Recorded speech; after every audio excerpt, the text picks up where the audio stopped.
Ipinahayag ng Department of Interior and Local Government kasama ang pribadong sektor ang bagong bida o buhay ingatan drogay ayawan commercials sa mga sinihan sa bansa.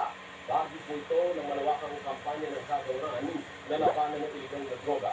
Ayon kay Interior Secretary Denver Abalos, tumatalima ang kampanya sa batas at respeto sa karapatang pantao bitang grupo against o crime against corruption nang dapat magpakita ng kamay ng baka ng Pangulo para maituwid ang landas ng mga pulis.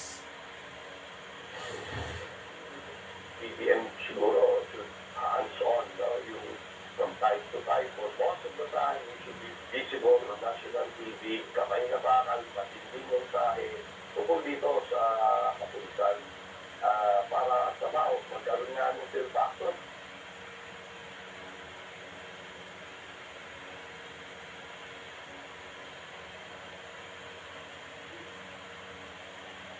Bumuhos po ang pagpupugay sa namayapang premyadong aktor na si Robert Arevalo sa unang araw ng kanyang burol. Ayon sa anak na si Ana Ilagan, ang pinakamalaking papel na ginampanan ni Arevalo ay ang pagiging mabuti at